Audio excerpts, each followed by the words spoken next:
Climate Intelligence Unit.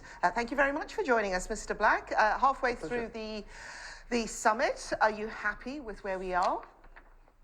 It's been a slightly bizarre one so far, to be quite honest. The actual negotiations, the bit where governments actually get to grips with each other and wrestle with their respective positions, were almost out of sight last week, drowned in this barrage of announcements, of pledges like some of the ones that you mentioned on forests and methane and coal and so on.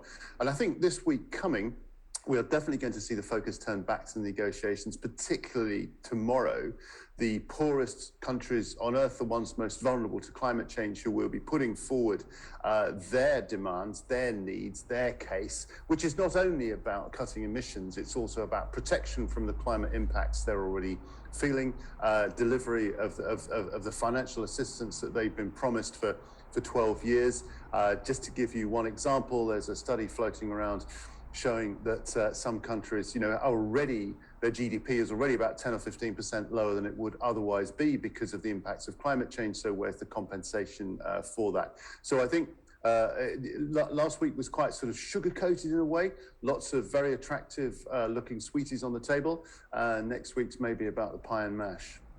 On climate finance, 12 years, and we're now at the point of a pandemic. Do you think the wealthier nations can, one, afford fighting climate change in their home nations, and secondly, afford to help poorer nations fight climate change?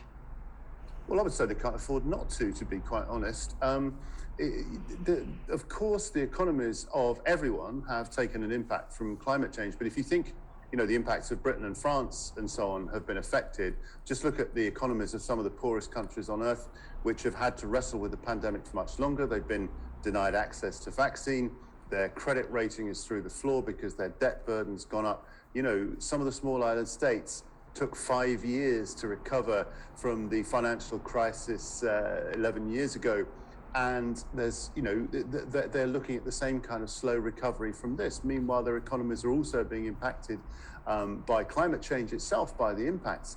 And of course, if the Western countries don't step forward with this help that they promised, then emissions across the world will not be cut as we'll need them to be, as the science says they need to be, and therefore the long-term consequences for everyone will be significantly worse. Do you know what? We're only just getting to the point since the Paris Accords that there seems to be consensus on this figure of 1.5 degrees Celsius. It's taken that long.